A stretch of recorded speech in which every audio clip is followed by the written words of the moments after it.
previous lecture, we talked about the features of qualitative research and the main differences between qualitative and quantitative research. Also, we talked briefly about various types of qualitative research that we will cover in this course. We talked about also the trustworthiness in qualitative research, how we can assure trustworthiness of qualitative research by four main components, which are credibility, transferability, dependability, and conformability. We talked about the main limitation of qualitative research, which is limited generalizability.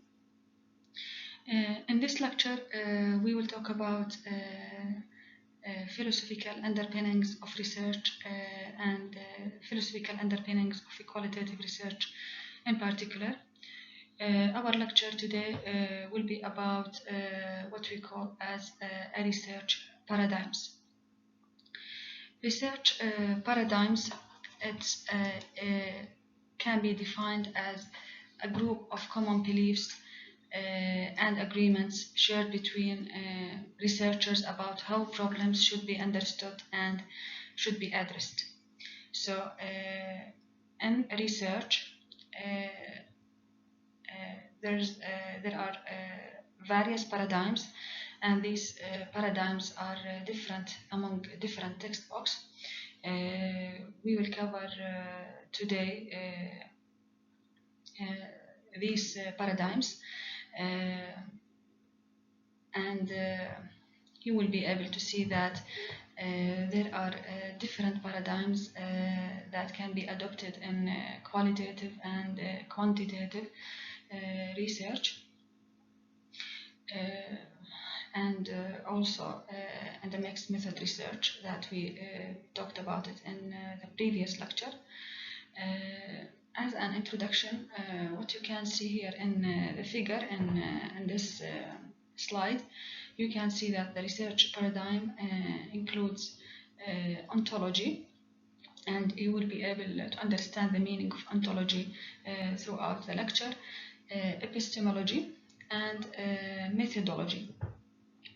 So in this regard, ontology means about what is the nature of reality.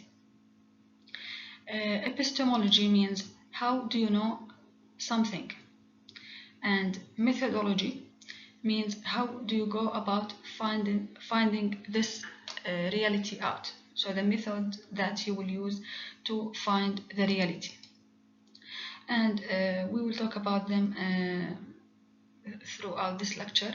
This is just an introduction.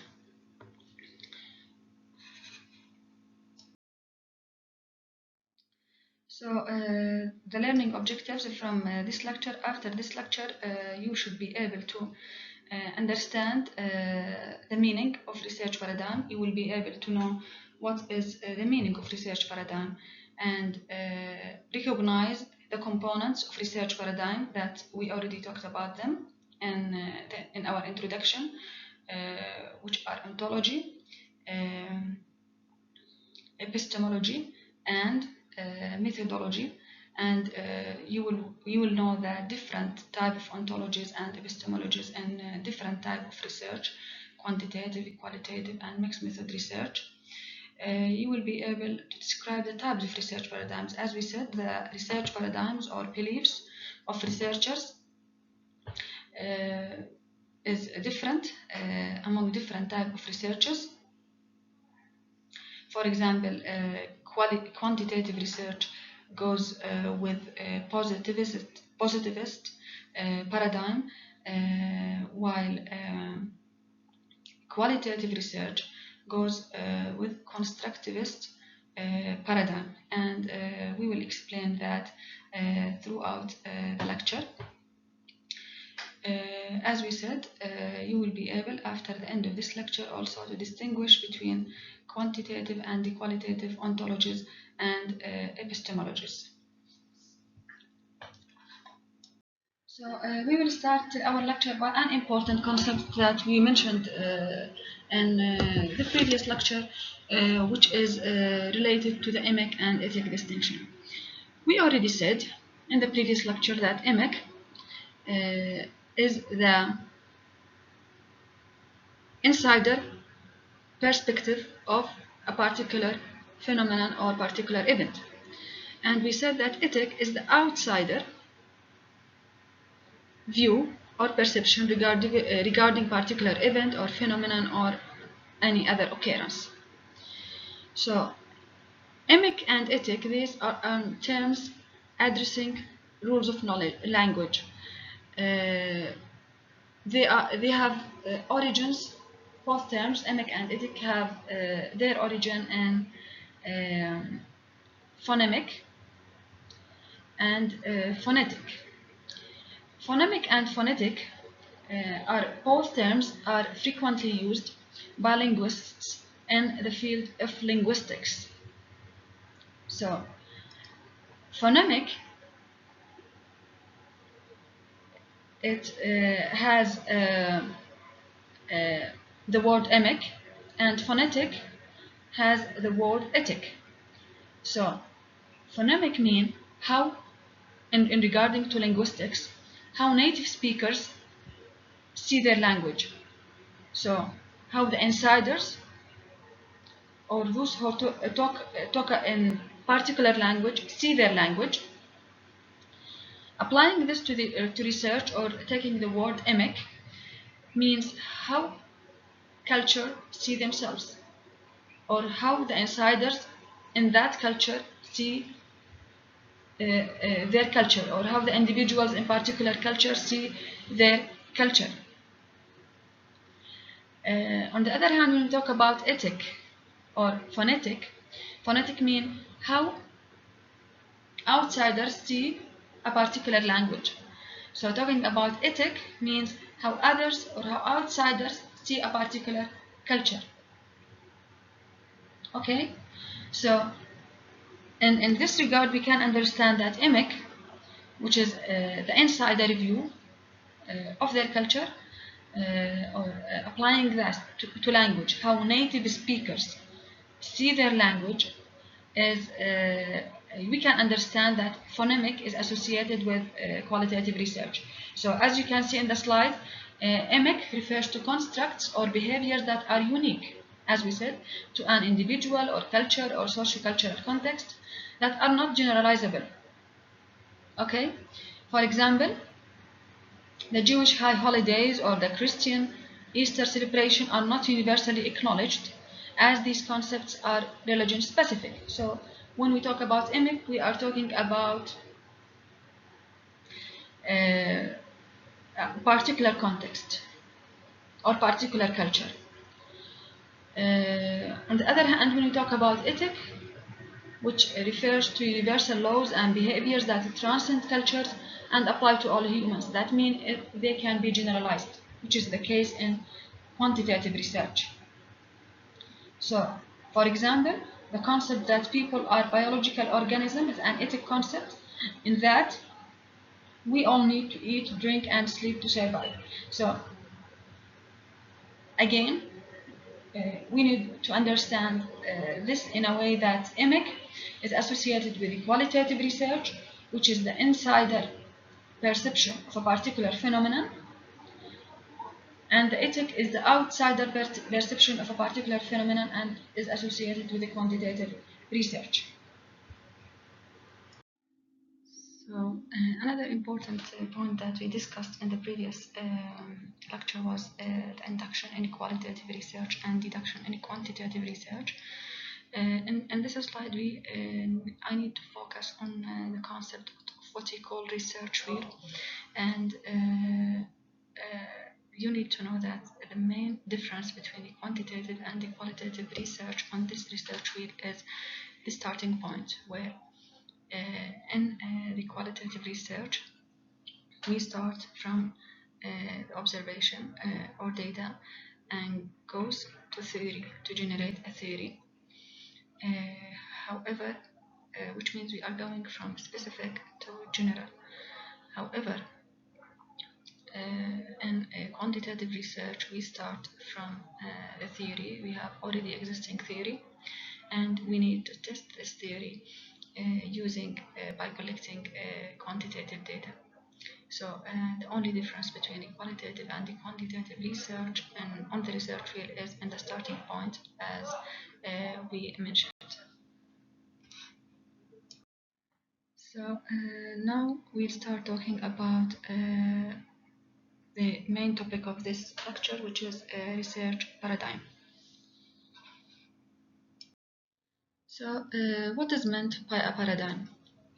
There are several definitions for the paradigm, but according to the English Cambridge Dictionary, the word paradigm means model of something, or a very clear and typical example of something. It can also be referred to as a pattern of something. The origin of the word paradigm comes from Greek word which is called paradigma, which means show side by side. So paradigms can be viewed as a general framework or viewpoints. Literally, it points from which to view. They provide ways of looking at life and are grounded in sets of assumptions about the nature of reality. And we will talk about the assumptions and the components of research paradigms or research paradigm in the next slides throughout this lecture. So now we will talk about some background and historical perspectives regarding research paradigm and the origin of research paradigm. The word paradigm was first utilized by the American philosopher Thomas Kuhn in 1962 to indicate the philosophical way of thinking.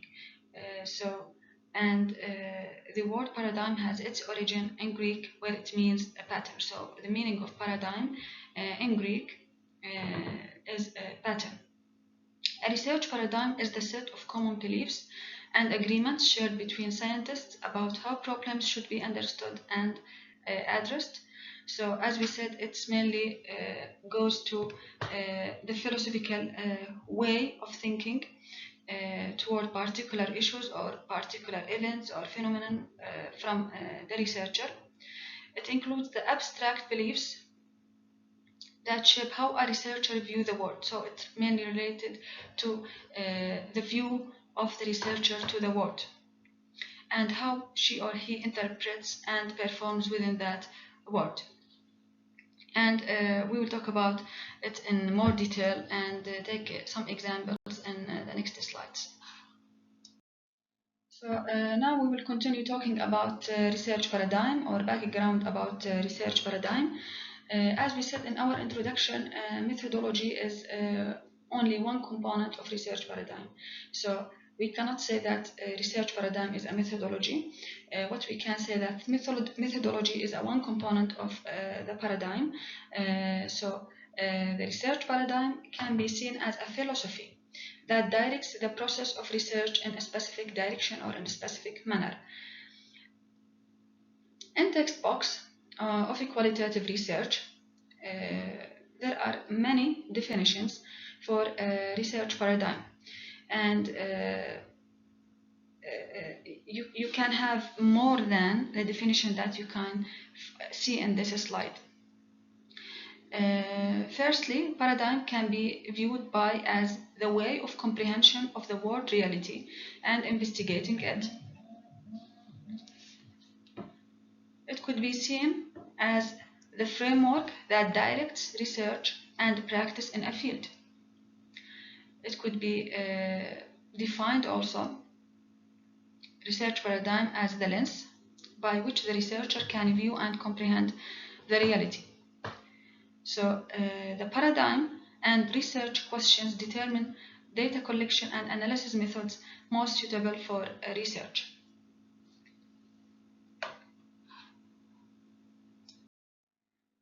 So the selected paradigm should guide the selection of the research methodology, and it's important for the quality of the process of research process that there is a coherence throughout the research between the paradigm and the method. So in our introduction, we said that there are several types of research paradigms.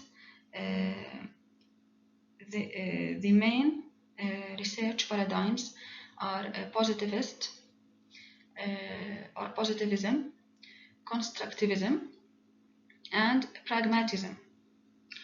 And each one of these paradigms correspond with a particular type of research methods. So positivism paradigm is or corresponds with the quantitative research methods. Constructivism paradigm corresponds with qualitative research methods. For example, pragmatism research paradigm corresponds with mixed method research, and we will be able to understand that and explain that in more details throughout this lecture. So, as we said, there are three main components of research paradigm, and in some text box they add a fourth one, which is the methods. So, as we said in our introduction, the research paradigm includes ontology, epistemology, methodology, and methods. So, what is the meaning of ontology? Ontology refers to, or the meaning of ontology is what is the reality. Epistemology, how do you know something? Methodology, how do you go about finding it out? And the methods, the tools that you will use to find this reality. So we will talk about every component of these throughout this lecture. So again, in this slide, these are the components of research paradigm. We are talking about ontology, epistemology, methodology, and methods. And here you can see some examples regarding each of these. Ontology, we will talk about mainly two main types of ontology, which are objectivism and constructivism. Epistemology, which is related to the knowledge. We will see that mainly about positivism, interpretivism, and pragmatism that we will discuss in this lecture. Methodology, for example, action research, case study, survey research, ethnography, ground theory, all of these are related to methodology. And methods, actual tools or instruments that you can use in your research, such as a questionnaire, interview, observation, and so on. So in this slide, we can see the components of research paradigm that we already talked about them. Firstly, we are going to talk about ontology, epistemology, methodology, methods. So the four main components that we will mention throughout this lecture are ontology, epistemology, methodology, and methods. Ontology, what is the nature of reality, and we will take some examples in the next slides. Epistemology, what and how can I know reality or knowledge? How can I know this reality, which is the ontology? We are talking about methodology, what procedure can we use to acquire this knowledge? And methods, what tools can we use to acquire the knowledge? We will talk mainly about these four: ontology, epistemology, methodology, and methods. So we will start with the first two components of research paradigm, which are ontology and epistemology. There's a saying, there's a quotation from Grex 2004 regarding ontology and epistemology. which indicates to the importance of ontology and epistemology in research. Ontology and epistemology are to research what footings are to a house. They form the foundations of the whole edifice. So we will start talking about the first component of research paradigm, which is ontology, which mainly related to the nature of reality or the nature of existence or being. The term ontology, the origin of the term ontology comes from two Greek words, onto, which means being or existence, and logia, which means science or study or theory.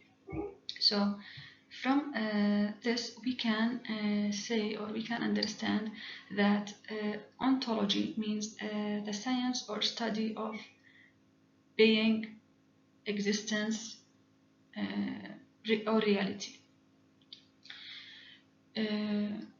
So based on this, we can define ontology as the view of nature, of reality, whether it's external or internal to the knower. And we will talk about this point in the next slide. So ontology has to have two components or two elements in the definition. First one is the view of the nature of reality or being or existence, and whether this reality is external or internal to the knower or to the social actors. So as we said, ontology identifies the nature and shape of social reality and what can be recognized about this reality. For every component of research paradigm, there are different questions. So regarding the ontological questions, they are what is the form and nature of reality, as we said. Secondly, is this reality external to social actors? So what we can understand from this, that we need to know about the reality, if it's external or internal, and in this regard we can classify the ontologies into objectivism and constructivism, as we will see in the next slides. And we can also understand that the ontologies for quantitative, or the ontology for quantitative research is different from the ontology for qualitative research, as we will mention in this lecture. So as we said, the ontology is the study of or science of being or science of reality. There are some examples in this slide. You can see some examples for ontological questions. For example, what is a thing? What are the fundamental parts of the world? How they are related to each other? So these are some examples for ontological questions. So again, as we said, regarding the ontology, which is can be defined as the nature of reality, there are in research text box, we can see that there are two broad contrasting positions or approaches regarding the ontology. Firstly, we are talking about objectivism, and secondly about constructionism.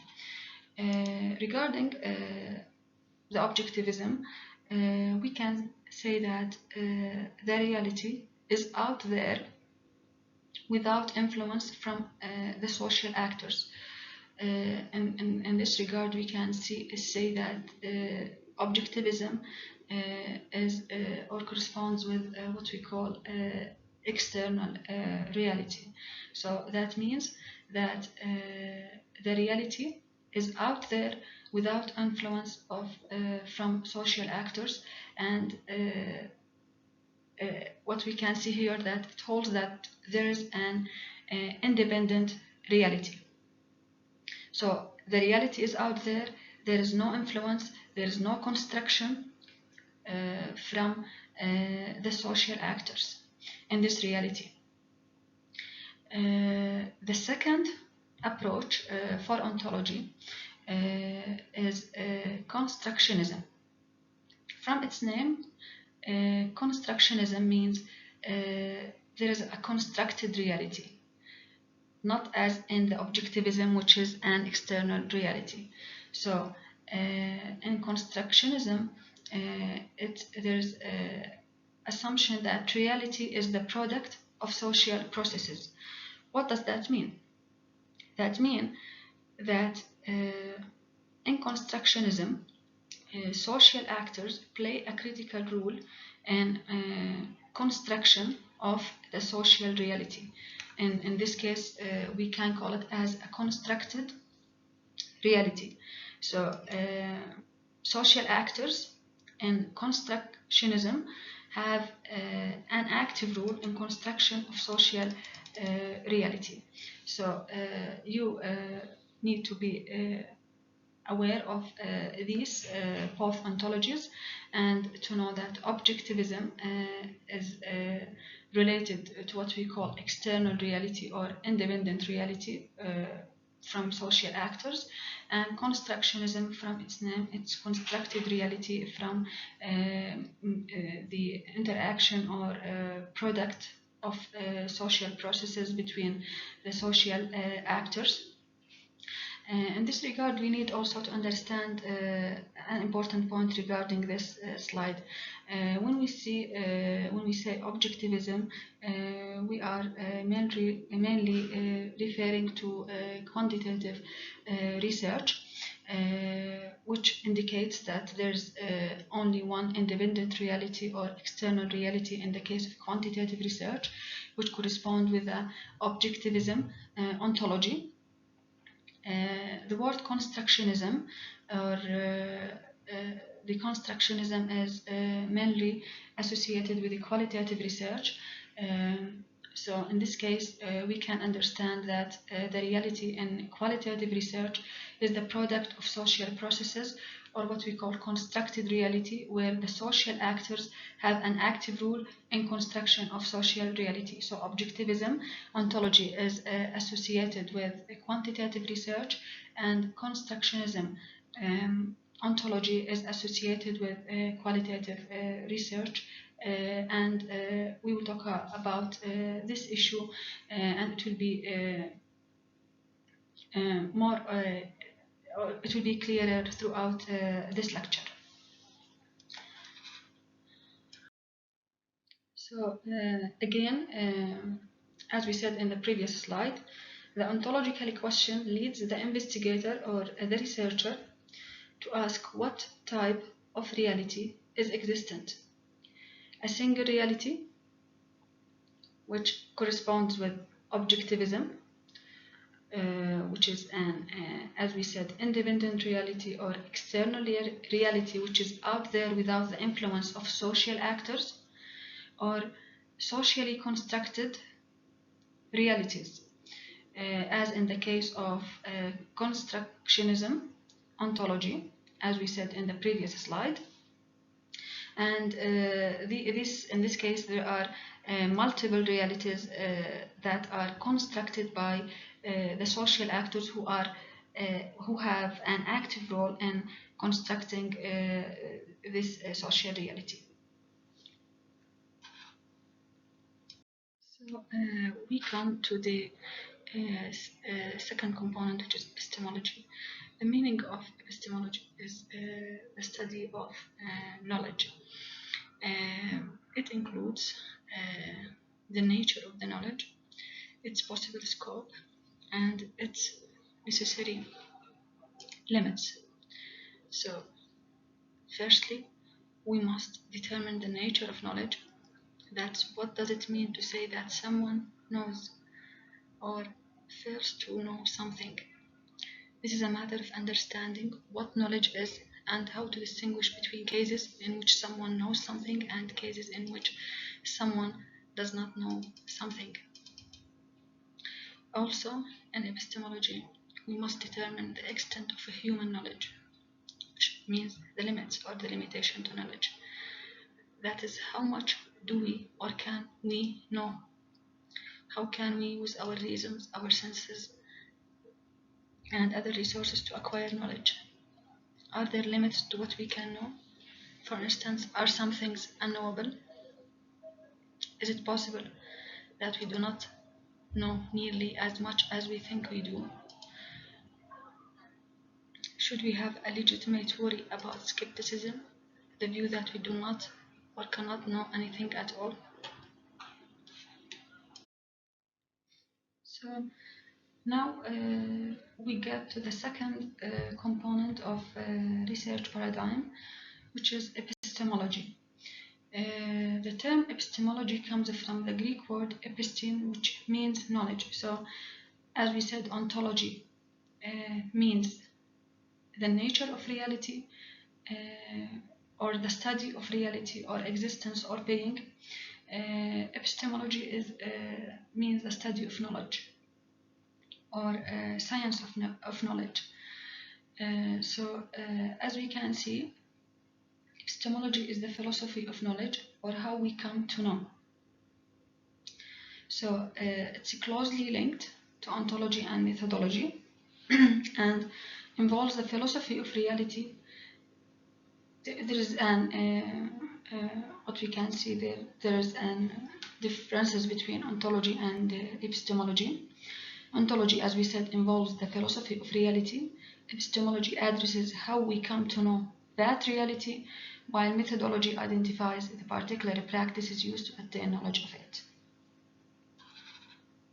So, regarding epistemology, to put it simply, what is the meaning of epistemology in research? In research, epistemology is utilized to describe how we come to know something, or how we know the truth or reality. So before talking about epistemology, we need to know what are the types of knowledge. Firstly, we have practical knowledge, which is the knowledge that is skills based. For example, being able to drive a car, to play a football, or to use a computer. Knowledge by acquaintance. That means that something you are not familiar, you are familiar with. So knowledge that doesn't involve facts but familiarity with someone or an object. For example, I know my mother, I know what an apple looks like. The third one, which is factual knowledge, which is a knowledge based on fact, and it can be called as a propositional knowledge. For example, I know that the sun rises every morning. I know it's true. So, epistemologists are concerned with factual or propositional knowledge, which is sometimes known as knowing that, as the verb knowing that or know that some proposition is true, such as, for example, knowing that the earth revolves around the sun. So, you need to know that, as we mentioned in the previous slide, that epistemologists focus or concern with propositional knowledge. What is the meaning of propositional knowledge? Propositional knowledge is something can be expressed by a declarative sentence, and this proposition, it's not necessary to be true. It can be true or can be false.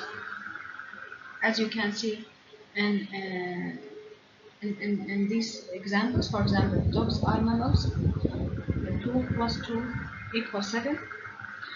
So, as we said, propositional knowledge can be expressed using that clauses.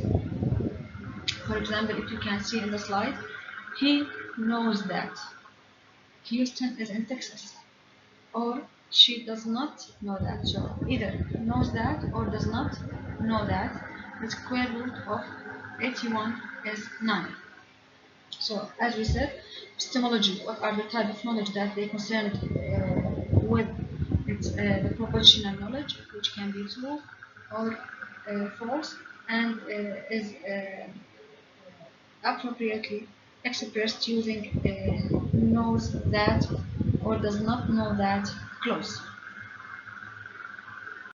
So, as we mentioned in the previous slide, as the epistemologist concerned with propositional knowledge, this gives us the need to define a proposition. So, a proposition is a sentence expressing something which could be true or false, as we said. So, proposition means the content or meaning of a meaningful declarative sentence that may be true or false. The meaning of such a sentence, I am one, always expresses the same proposition, whoever the speaker is. So now we come to an important part of epistemology, which is called as tripartite analysis of knowledge. According to this, knowledge is equal to justified true belief. So the knowledge or this theory is abbreviated as J for justified true, T for true, and B for belief. So it's JTB theory. This theory or this analysis indicates that there are three components to the traditional or what we call tripartite analysis of knowledge. According to this analysis, we can say that justified J, true T, belief is necessary and sufficient for knowledge. Again, I need to focus on knowledge of facts and to gain a sufficient knowledge of facts, three conditions must be present simultaneously and collectively must be available together for sufficient knowledge of facts. These are truth, belief, and justification. So we have three conditions of knowledge: the truth condition, the belief condition, and the justification condition, and we will talk about them in the next slides. Regarding the JTP model, which is justification, truth, and belief for knowledge of facts, we will start with the first requirements or with the first condition, which is the truth condition. The truth condition, most epistemologists have found it overwhelmingly sensible that what is false cannot be known. As an example for this, Hillary Clinton did not win the 2016 US presidential election. Consequently, nobody knows that Hillary Clinton won the election. One can only know things that are true.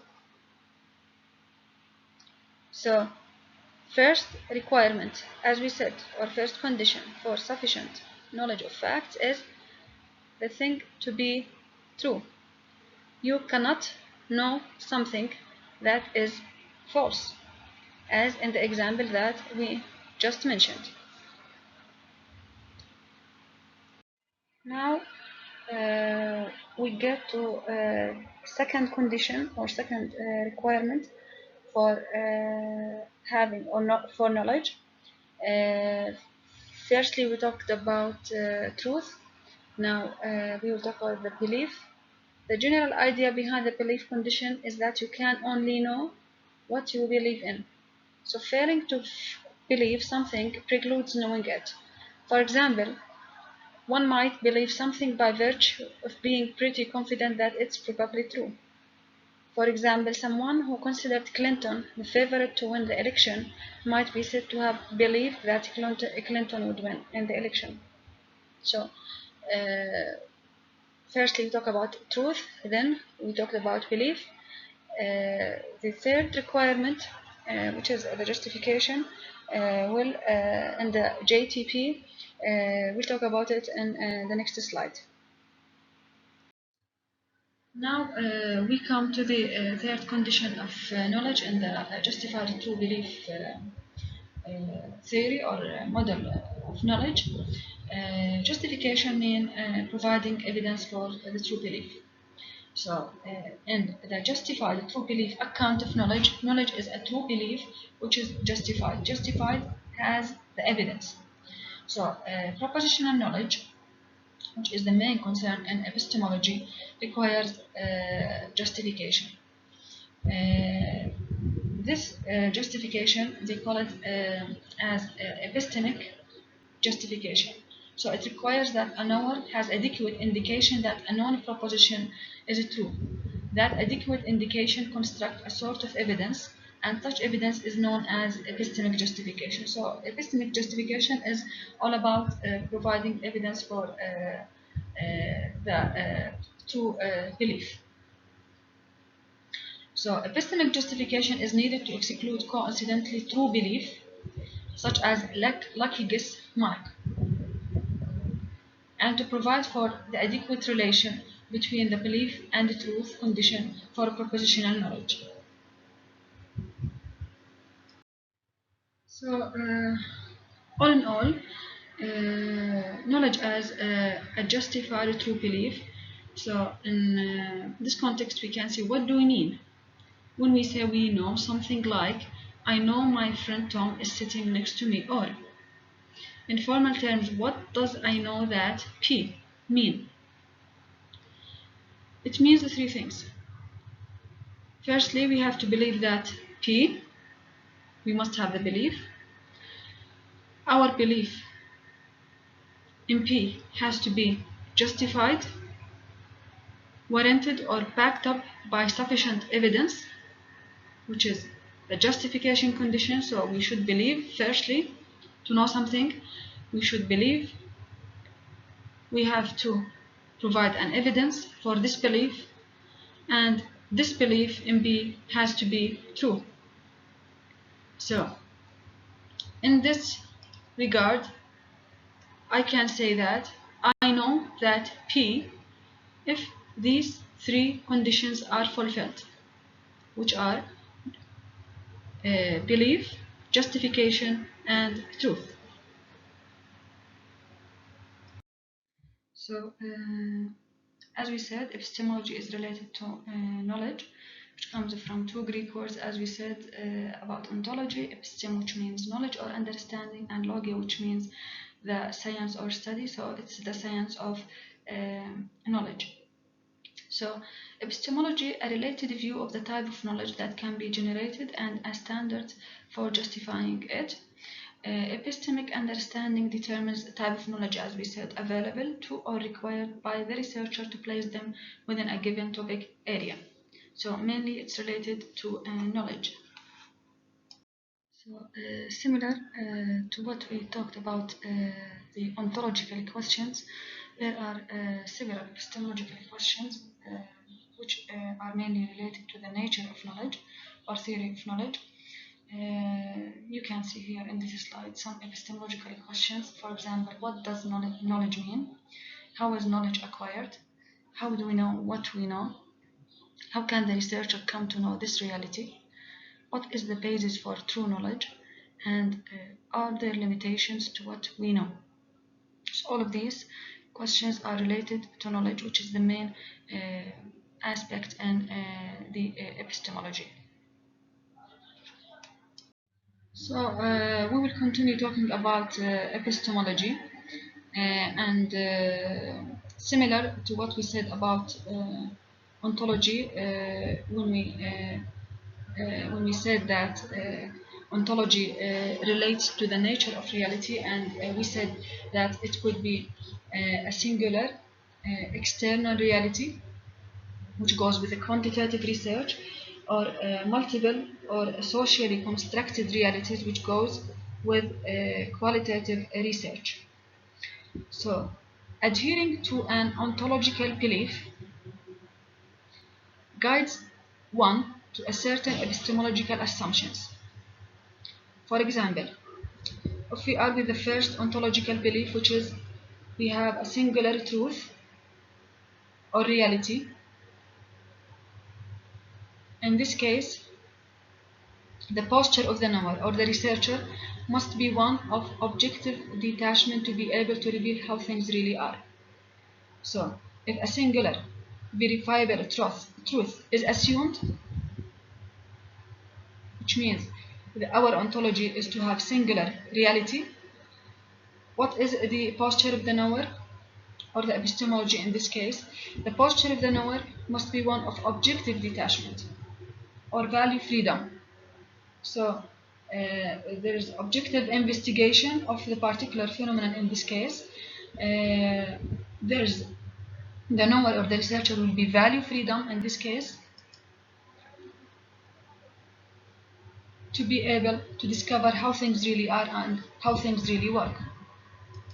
On the other hand, if we are going with the second ontology, which is multiple constructed realities, the posture of the knower or the researchers in this case will reject the notion that people should be studied like objects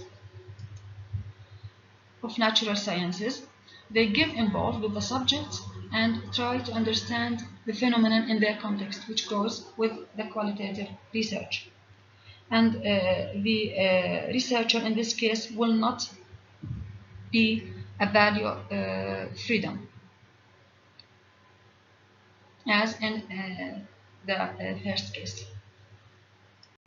So before we start talking about the third component of research paradigm, which is the methodology, and to differentiate between the methodology and methods, I want just to emphasize the point of ontology and epistemology. As we said, ontology is the nature of reality, and the epistemology is the nature of knowledge. So our ontological belief guide us to a particular epistemological assumptions. Firstly, when we talk about the ontology or the nature of reality, we can say that the reality could be a singular reality and could be multiple constructed realities. If we have the ontological belief that it is a singular reality, so the epistemology in this case will be objective and value freedom for the researcher.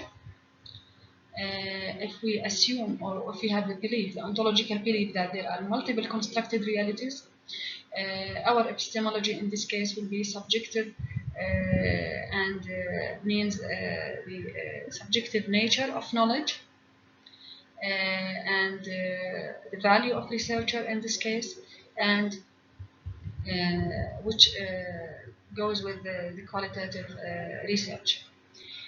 Now we'll start talk about methodology. Methodology has many definitions in various textbooks.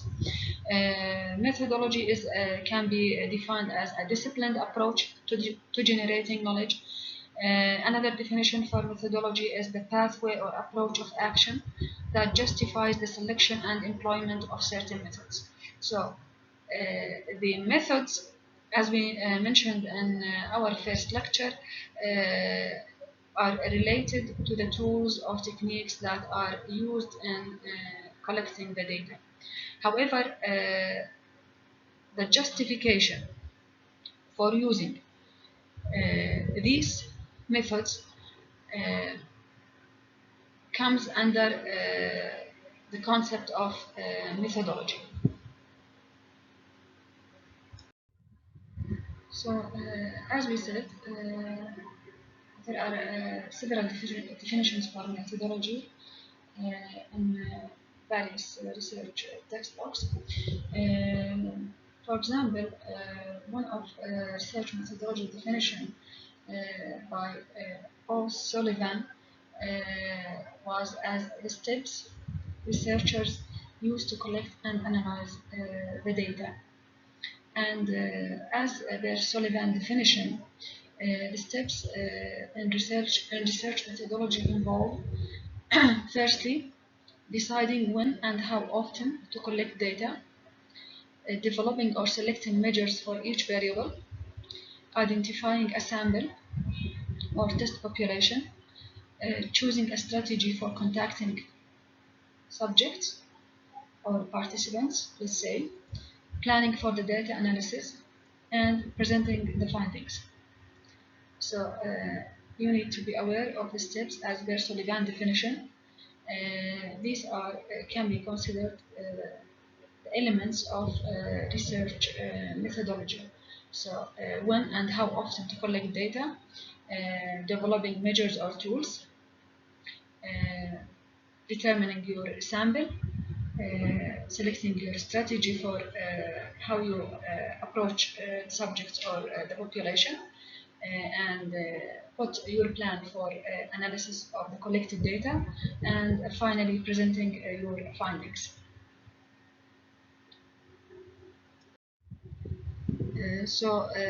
The significance of research methodology in that it guides the researcher in deciding what type of data is required for a study, and also which data collection tools or which data collection methods will be most appropriate for the purpose of his or her study. So, similar to what we have said about ontology and epistemology and their particular questions, for example, we mentioned that ontology concerns with the question, what is the form and nature of reality? And we said it could be external reality or multiple constructed realities. When we talked about epistemology, we said that it's study of knowledge or theory of knowledge, and we said that it's concerns with a propositional knowledge. And we one of the epistemological questions was, what does knowledge mean? Regarding the methodology, also there is a particular question associated with methodology, which is how the word should be studied.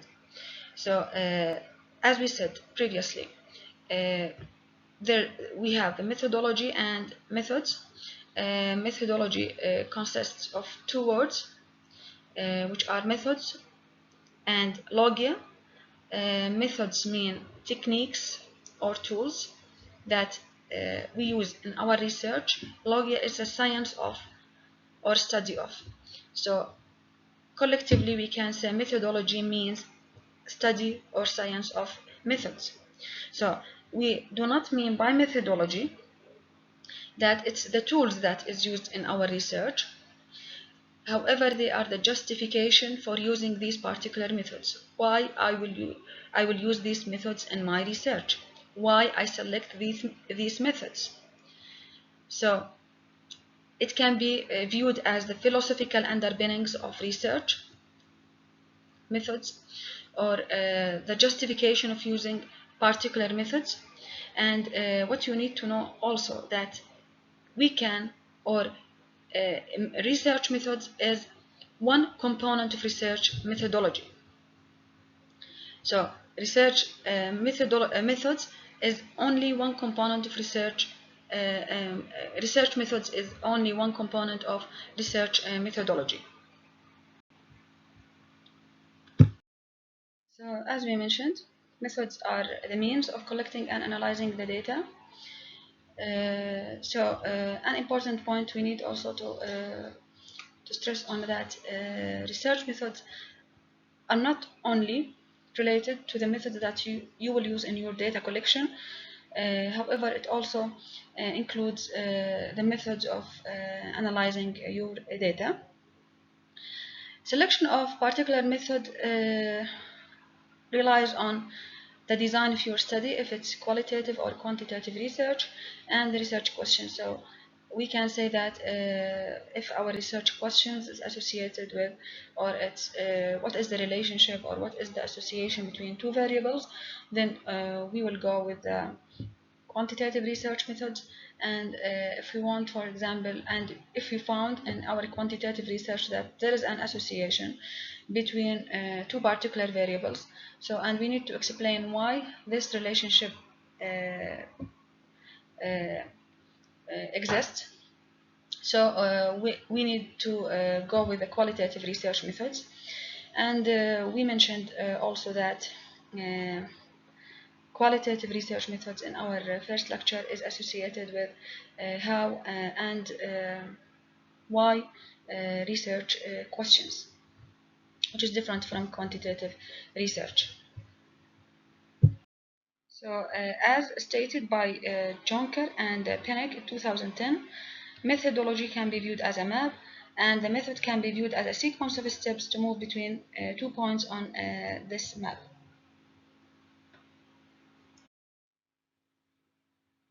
Now we will start talking about important part in our lecture, which is the type of research paradigms or key research paradigms. We have several types of research paradigms. Firstly, we need to just to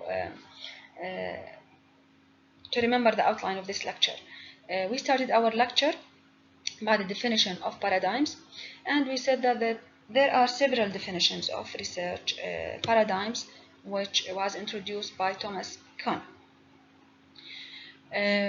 We talked about one definition about research paradigm, which is can be seen as the philosophical assumptions or the basic set of beliefs that guide the actions and define the worldview of the researcher. So it's mainly related to the worldview of the researcher, how the researcher or investigator views the world. Then we talked about the components of research paradigm, which are ontology, epistemology, methodology, and methods. And we define each one of these and understand what are particular questions associated with each component of research paradigm. Now, we will start talking about the types of research paradigms. Firstly, we'll start talking about positivism. Positivism is associated with the quantitative research. So what's applied to quantitative research can be viewed to be applied to positivism paradigm. In this regard, we can say that positivism assumes that reality or truth exists independently of humans, which goes with the quantitative research. It is not mediated by our senses, which also goes with the quantitative research, and it's governed by laws, which goes also with the quantitative research as well. We come to the second paradigm, which is the post-positivism, which arises due to some weaknesses that have been noticed or criticism toward positivism led to the emergence of another paradigm, which is post-positivism. So post-positivism assumes a reality that exists independently of the observer, which is the same as positivism, but which can only be apprehended imperfectly because of the complexity of the social phenomenon. It also recognizes the possibility of researchers' own belief and values affecting what is being observed. Okay? So we can say that it adds something to positivism.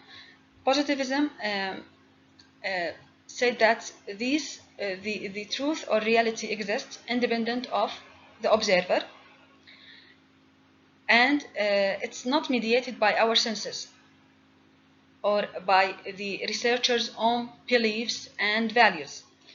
So there was some criticism toward the positivism regarding there are some complex phenomena So the complexity of these phenomena led to emergence of another paradigm, which is positivism, which addressed this problem in positivism approach and said, yes, the reality exists independent of a human, but it also assumes the possibility of researchers' own belief and values affecting what is being observed. So it adds something new to the positivism paradigm. The third paradigm is constructivism or interpretivism. This paradigm, from its name, is associated with qualitative research. So what applies to qualitative research, it applies to constructivism paradigm. So we can say that it assumes constructivism that there are multiple constructed realities, which is the main essence of qualitative research. Regarding pragmatism based on the proposition that researchers should use the philosophical and or methodological approach that works best for the particular research problem that's being investigated. So what we mean by that, that pragmatism is associated with the research question or the research problem. So the researcher will use the research method that is best fit for his or her particular research question or research problem. So pragmatism is associated mainly with what we call a plural of methods, meaning it's associated mainly with multiple methods research or mixed method research, as we will see in the next slide. So regarding these details that we talked about in this slide, we will talk about them in details in the next slides. What you need to know that key research paradigms are positivism, which is associated with the quantitative research, post-positivism, constructivism or interpretivism, and pragmatism. So now we will start talking about each type of key research paradigms individually. First, we will start with positivism. As we already mentioned, positivism is associated mainly with quantitative research. In different textbooks, we can find different definitions for positivism paradigm. And in this slide, we will talk about one of these definitions that include the main components of positivism research paradigm. Positivism sees social science as an organized method for combining deductive logic with precise empirical observations of individual behavior in order to discover and confirm a set of causal laws that can be used to predict general patterns of human activity. These are the main components of positivism paradigm. So, firstly, we will start with the concept of what we call deductive logic or hypothetico-deductive model or method. If you remember from the first lecture, we talked about what we call inductive and deductive. And we said deductive is associated with a quantitative research, which means using an already existing theory in the literature to test a particular hypothesis and to modify, refine the already existing theory or generate a new theory in some cases. So this is the first component in positivism paradigm, which is hypothetico-deductive model or deductive logic. And we can use also, in the case of positivism, what we call precise empirical observations, which is also using this theory to build an experiment. And in these experiments, we can we can define particular variables and investigate the association or the relationship, what we call causal relationship or causal association between these two variables in these experiments. So positivism sees social science as an organized method for combining deductive logic. Deductive logic means using an already existing theory in the literature to test a hypothesis and to modify or refine the theory or generate a new theory with precise empirical observations. That means experimentation to find the association between two variables, and these variables could be independent variables or what we call explanatory variables, and dependent variables, which is called as outcome variables, to find the causal association between these variables in order to discover and confirm a set of causal laws, or what we call cause effect, or a causal association or causal relationship between these variables that can be used to predict general patterns of a human activity. And this also goes with quantitative research. In this regard, we can consider that one of the key or one of the basic objectives for positivism inquiry is to generate explanatory associations or causal relationships that ultimately lead to prediction and control of the phenomenon in question. So that's why when we talk about quantitative research, we are talking about larger sample size more than talking about larger sample size in qualitative research. So we concern in quantitative research with a sample size because we collect data from a large sample, which is better than collecting data from a smaller sample size, which help us to make a generalization regarding our findings. So continuing on positivism. Positivism assumes that reality exists independently of humans, which means social construction, which goes mainly with the qualitative research, and the reality is controlled by unchangeable laws. Positivism suggests that it's possible to formulate these laws and describe them using genuine statements, and it's frequently utilized to test theories or hypotheses, as we already explained in the previous slide. So in positivism, the social world is treated like the natural world. In this case, we are talking about cause-effect association or cause-effect relationship between variables, which, as we said, independent variables or explanatory variables, and outcome variables, which can be called as dependent variables. Therefore, it's possible through positivism to do probabilistic predictions and generalizations. That's why in positivism paradigm we, as we said, focus on larger samples rather than smaller samples as in the case of qualitative research. The reality in positivism paradigm is context-free. In the first lecture, we talked that, or we mentioned that qualitative research is a contextual research, which depends on the context. However, when we talk about quantitative research, it's a context-free research.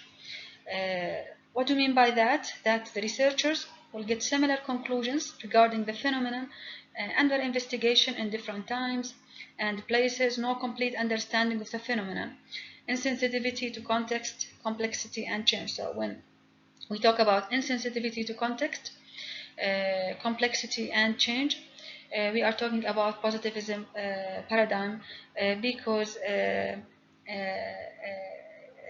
it's different from qualitative research where we study the phenomenon in its particular socio-cultural context.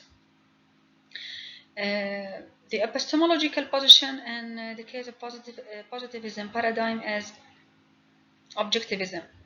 And we already mentioned that when we talked about epistemology, which means that the researchers are objective observers to examine phenomena that exist independently of them and they do not influence the observed phenomenon.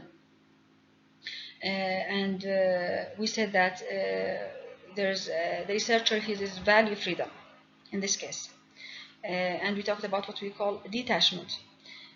Detachment means that the researchers are objective observers to examine phenomena that exist independently of them, and there's no influence of the researcher beliefs on investigating this particular phenomenon, which goes mainly, as we said, with the quantitative research.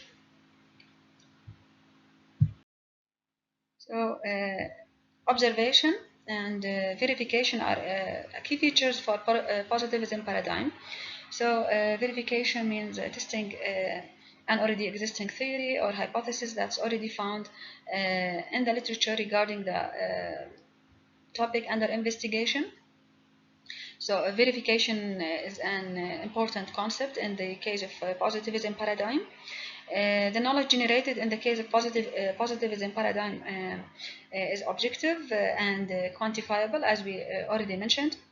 The world is real and not socially constructed, so it does not depend on social construction of reality. Positivism is the primary base for quantitative research, and there are another synonyms for positivism paradigm. For example, it can be called as the scientific research method, or the scientific research, or the scientific paradigm. It can be also called as empiricism and also objectivism. So scientific research in a positivism paradigm concentrates on prediction and generalization, as we said. The hypothetico-deductive model of science is used to facilitate the research process, taking a theory verification approach. Research operates in an objective world where the researcher does not interact with the study participant to minimize the bias, and theories of nature depend on empirical data with larger samples used to make generalizations in the case of positivism paradigm, as we already mentioned. So, as we already mentioned when we started talking about the types of research paradigms, that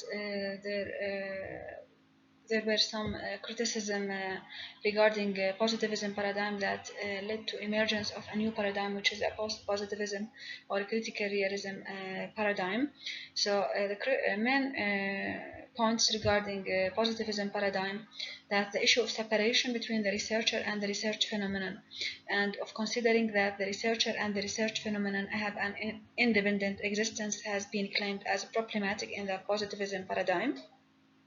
The second, it has been argued that it's impossible for the researcher to investigate particular events without permitting for researcher interests and values interfering or interacting with the investigation.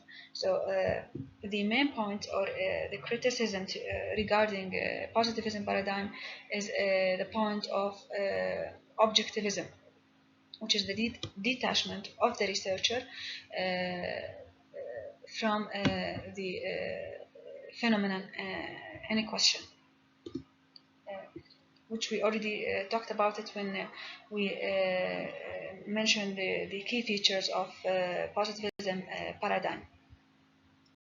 So now we will start talking about the second type of research paradigm, which emerged due to criticisms toward positivist paradigm, which is the post-positivism paradigm. So post-positivism appeared as a result of criticism directed toward positivism paradigm, as we mentioned. The assumptions for this paradigm is that reality exists independent of the observer, which is the same as the positivism. But here we have the potential of the researcher's beliefs and values affecting the observed phenomenon, which is and this assumption is not present in the positivism paradigm, which represent the main difference between both two paradigms. So what we can understand, that post-positivism rejects the neutrality and the human detachment, which is one of the main component or one of the main feature for positivism, paradigm, or what we call it, what we can call positivism paradigm as the logical positivism. The human detachment, or what we call objectivity in positivism has been rejected by the post-positivism or critical realism paradigm. So, post-positivism paradigm can be viewed as a revolt against the limitations of positivism paradigm, which solely associates itself with empiricism and rejects the existence of individual or subjective perspective of facts. So, the post-positivism paradigm evolved. So it's considered as a progression to the positivism paradigm, and it evolved from positivism paradigm, and it's concerned with subjectivity of reality, and it moves away from a purely objective stance adopted by the positivist or positivism paradigm. Post-positivism paradigm promotes the triangulation of qualitative and quantitative methods that explore the diversity of facts researchable through various kinds of investigations, but respecting and valuing all findings as the essential components for the development of knowledge. So, a post-positivist or post-positivism paradigm considers that all measurements are fallible, which means susceptible to errors. So the post-positivism provides or emphasizes the importance of multiple measures and observations, each of which may possess different types of error, and the need to use triangulation across these multiple errorful sources to try to get a better view on what's happening in reality, or the phenomenon under investigation. So one of the most prominent characteristics, as we said, for post-positivism paradigm is using triangulation. It has been well established thus that mixed method is the preferred technique or method of post-positivists in order to explore multiple viewpoints to gain deeper understanding of the phenomenon under investigation or the research problem. Continuing talking about post-positivism paradigm, we said it can be called as a critical realism, or what we can say that critical realism can be considered as one part of post-positivism. So researchers in the post-positivism paradigm or tradition, they can be called as critical realists. What does that mean?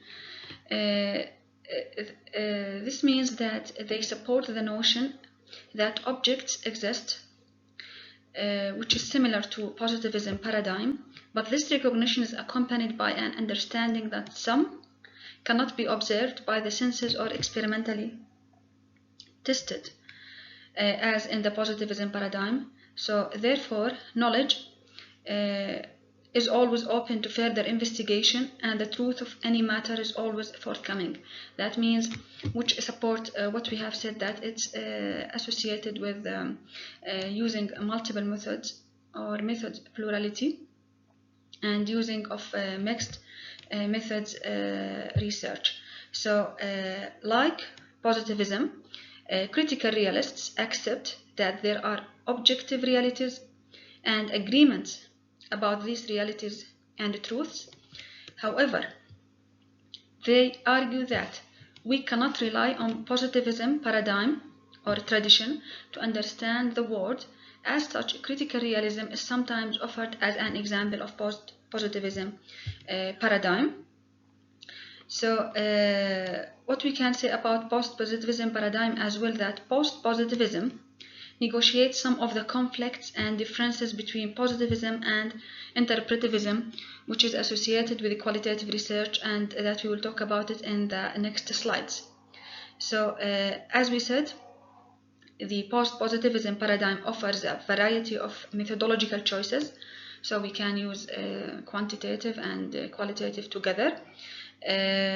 For researchers who do not wish to align themselves only with facts, cause and effect, proving hypothesis, or as in the case of positivism paradigm, or for those also researchers who do not want to align themselves as well with the perspectives and experience of participants, which is associated with the qualitative research. So the researchers who do not wish to align themselves with a particular paradigm, with a positivism paradigm or constructivist or interpretivism paradigm, they are going to align themselves with the post-positivism paradigm, which again is associated with mixing both quantitative and qualitative research in a mixed method research.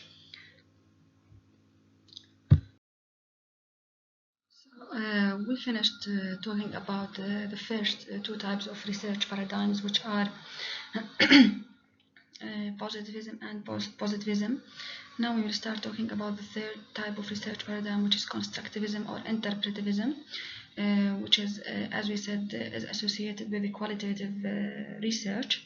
So constructivism or interpretivism aims to understand the social phenomenon in its context.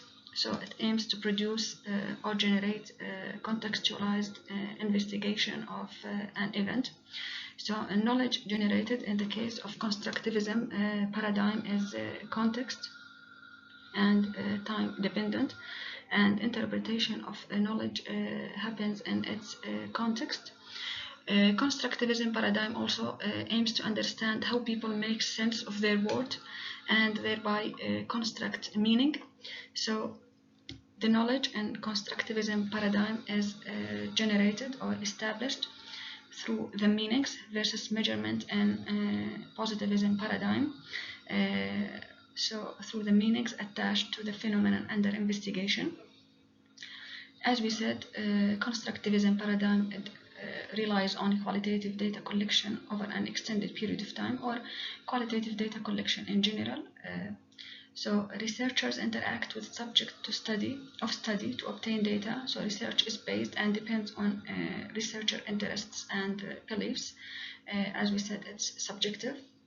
And finally, the data analysis approach is inductive, which is applicable to what we said about qualitative research, which means the researcher attempts to discover patterns in the data, categorize them under broad themes to understand a phenomenon and generate a theory, which is the main essence of inductive approach and qualitative data analysis.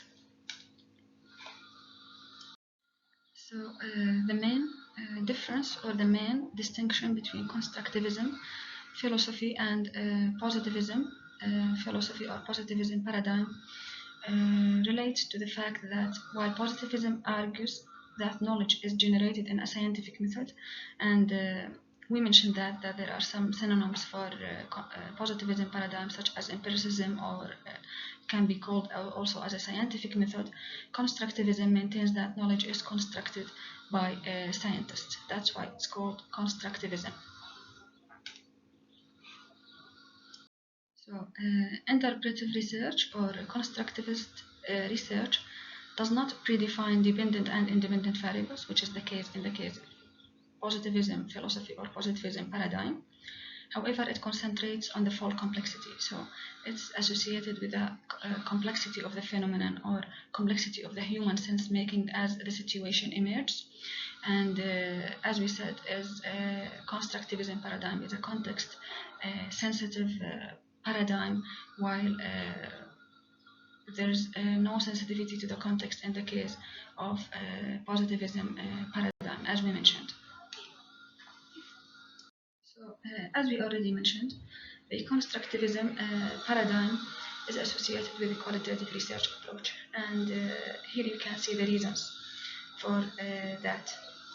Firstly, constructivism paradigm seeks to comprehend the event or phenomenon under study from the experiences or angles of the participants.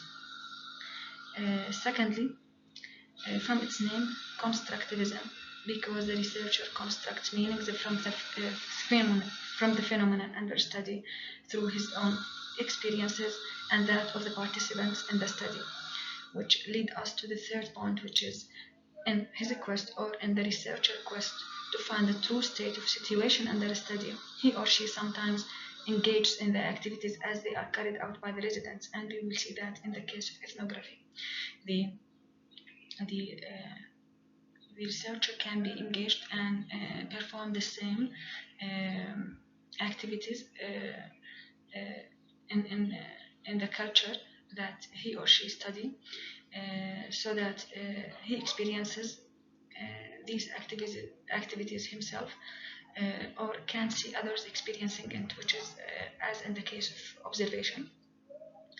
And finally, like qualitative researcher, constructivists assert that reality is subjective, which is very important because it's from the individual perspectives of the participants engaged in the study, and therefore the realities there are multiple or several realities or truths. So,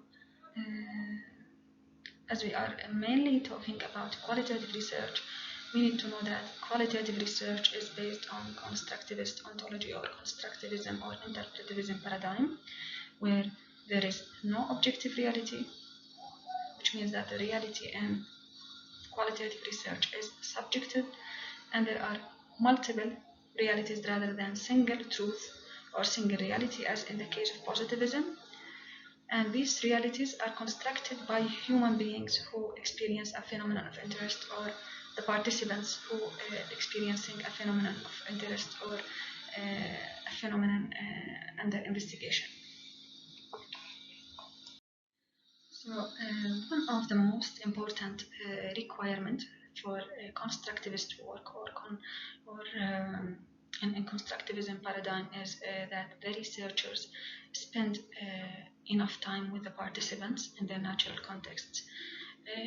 The reason behind that that this will let the researcher feel confident that they are capturing good details, capturing the real facts, the real phenomenon, or most of the details regarding the phenomenon under study in the natural context. On the other hand, if the researcher spent far too little time in the context or in the research setting, this will be one of flaws or let's say limitations or a flaw in constructivist work. So for the constructivist work to be of good quality, the researcher should spend enough time with the participants in their natural context to capture enough details regarding the phenomenon and their investigation. So research in constructivism paradigm is considered to be of good quality if it has credibility, which corresponds with internal validity in positivist research, transferability, which corresponds with external validity in positivism paradigm, dependability, which corresponds with reliability and positivism paradigm, and confirmability, which is corresponds to objectivity and quantitative or positivism paradigm.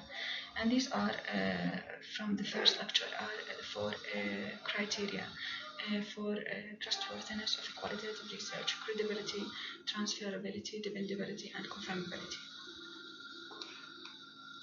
So in this slide, we can see the differences between constructivism paradigm and positivism paradigm. As we said, they differ in terms of type of research, methods, and research practices.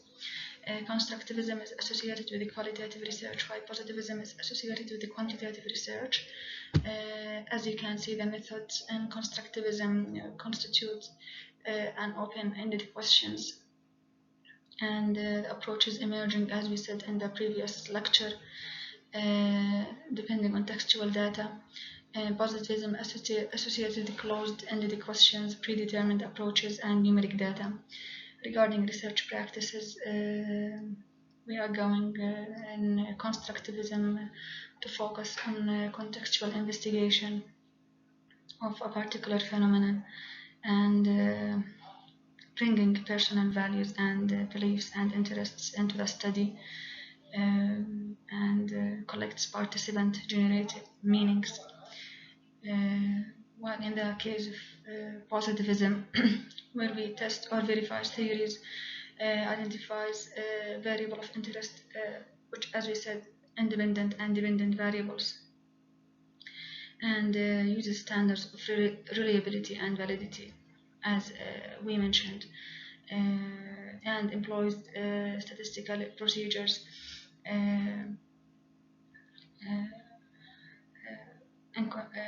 which is different from constructivism paradigm, which uses thematic analysis approach.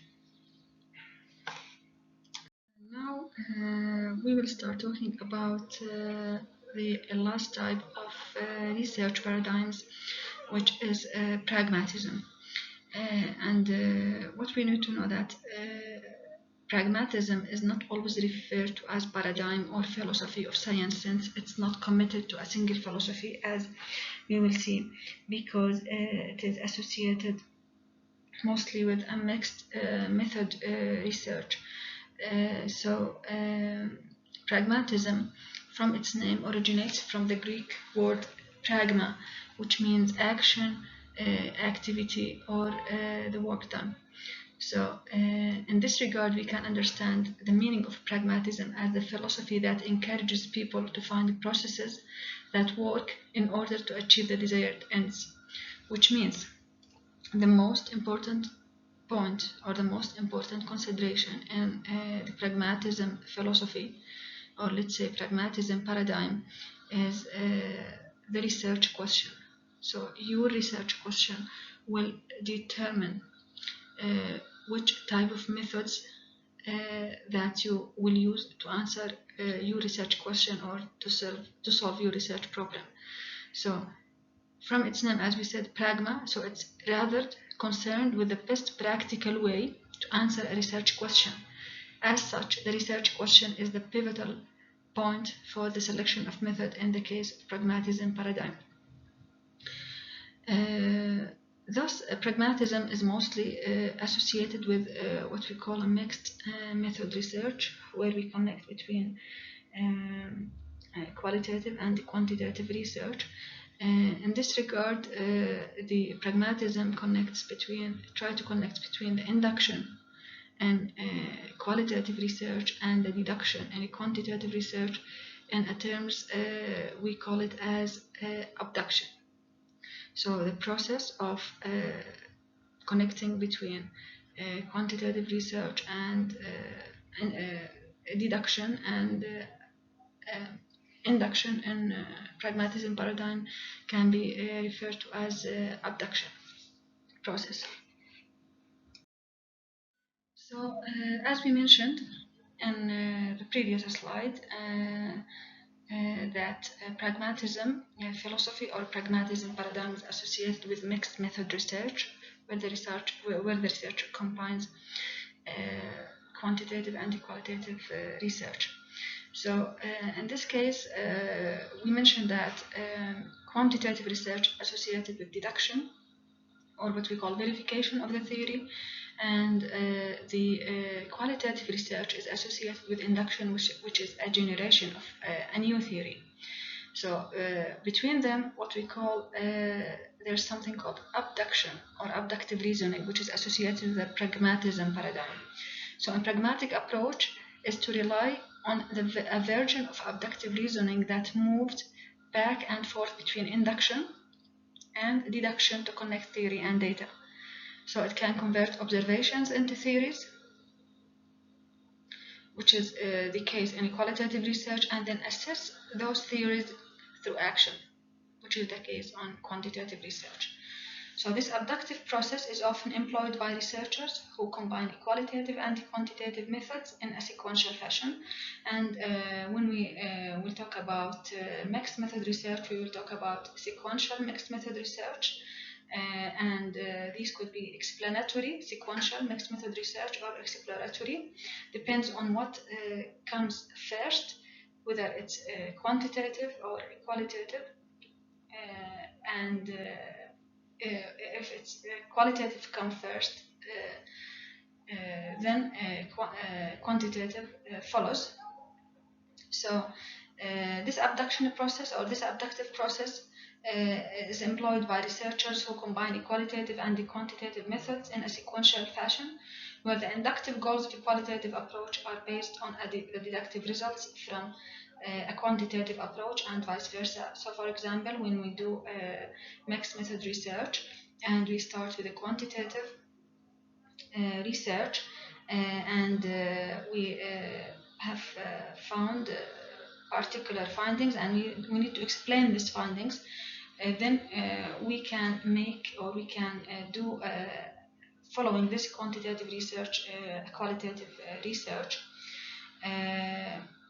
It can be also the opposite. We can start with qualitative research and then followed by quantitative research to explore particular points and that has been found in qualitative research. So the main point here to know that the pragmatism paradigm relies on the process of abduction or abductive reasoning that can convert observations into theories and then assess those theories through action. So the advantages of pragmatism philosophy is that it helps to provide a more complex understanding of the problem that would otherwise not have been accessible by using only a single approach. So it's clear that when you investigate a particular phenomenon and using two methods, quantitative and qualitative, which will provide the researcher with a more comprehensive understanding of this phenomenon, rather than using only one approach, whether a quantitative or a qualitative. Secondly, pragmatism brings the quantitative and the qualitative approaches together to build on their strengths and weaknesses. So every type of research has its own strengths and weaknesses. So what is considered as a strength for a quantitative research could be considered as a weakness in qualitative research. So for example, qualitative research, we depend on a small number of participants, or a small number of respondents that could be interviewed during the interviews in qualitative research. So this will not give us a broad understanding of the topic under investigation. However, quantitative research provide a broad picture regarding the topic under investigation. Also, quantitative research fails to address the depth of reactions and contextual factors, which can be addressed by doing a qualitative research in addition to quantitative research.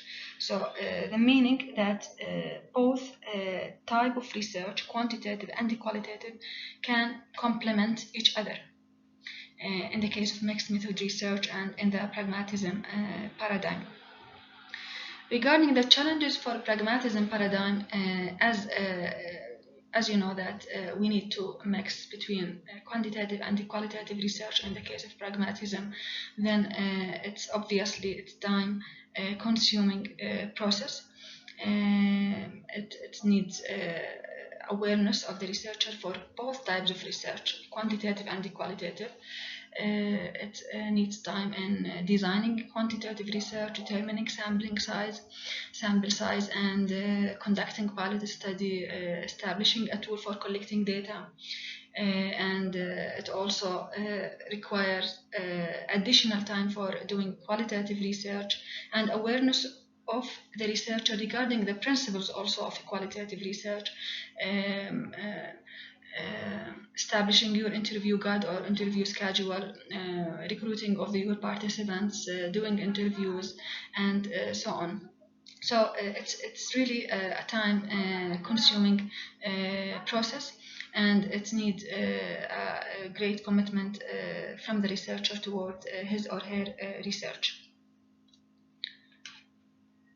So as an additional reading material for this lecture, as you can see in the slide, the paper entitled Research Paradigm and the Philosophical Foundations of a Qualitative Study.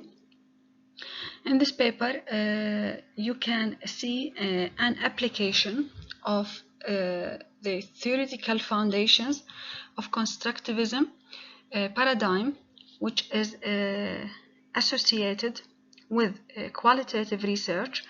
It's all of these theoretical foundations that related to this paradigm, such as ontology, epistemology, and methodology, are applied in a particular qualitative study. So you can refer to this paper as an application to the material covered in this lecture. So finally, here are the references that have been used in the material of this lecture. Also, these are the rest of the references that have been used in the material of this lecture.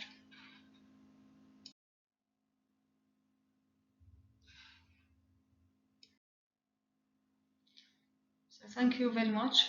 I hope you found this lecture interesting. If you have any question regarding the material of this lecture, you can post your question on the discussion forum on the e-learning, and you can email me with your question as well on my email that I provided in the beginning of this course. Thank you very much.